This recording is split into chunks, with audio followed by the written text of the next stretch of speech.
252 сая куб метр усанд л төлбөр авдаг юм байна гэж танаар. Ус бохирд усны төлбөр авдаг. Тэгтэл ч одоо бараг 600 сая куб метр ус ашиглаад бохирдуулаад байна шүү дээ, тийм ээ. Тэгтэл яагаад бараг 400 сая куб метр ус одоо бохирд усны төлбөр авахгүй? Онцгой нэг чухал үүрэг талах байна. Тэр бол энэ 10 компани дотроо оюу толгойн компанид 136 сая куб метр ус ашигласан гэж дүн гарсан. Одоо юугаар хаачаад байна гэхээр хөрөнгө оруулалтын гэрээнд нэмэлт төлбөр хураамж татвар нэмэгдүүлэхгүй заасан гэдгээр таадаг. Энийг бол давх хүчин зүйл нь бол олон улсын гэрээ финанс.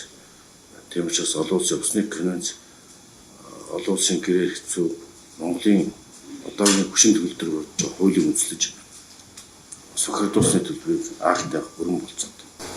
За тийм учраас энийг олон улсын гэрээ хэцүүг үндэслээд энэ жилийн усны өдрийг тохиолдуулаад мэддэг. Яг бол ус ба тэгшэрх гэдэг бол ус хангагч нь хамгаалагч, бохирдуулагч нь төлөгч байх хэрэгтэй гэсэн олон улсын зарчмыг бодож ажиллаж хийж байгаа. Олон улсын хэцүүг үндэслэдэг.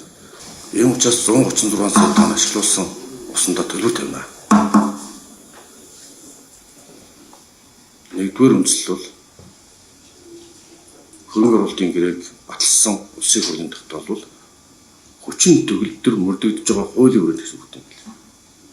Тэгэхээр тухайн үед Монгол улсад хүчин төгөлдөр мөрдөгдөж байсан хуулийн хүрээнд ус бохирд усны төлбөр ямар нэгэн хэлбэрээр байсан гэж.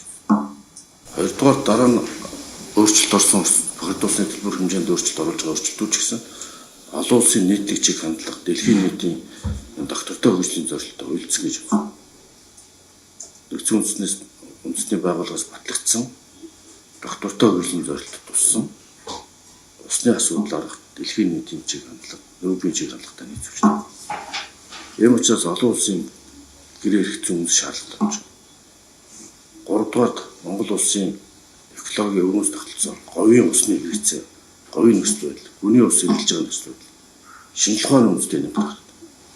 За оюутлогоо бол 17 сая тонн куб метр ус ашигладаг, 87.2% дахин ашигладаг гэсэн. Энийг одоо шалгаж үзэх хэрэгтэй. Ийм учраас аудитод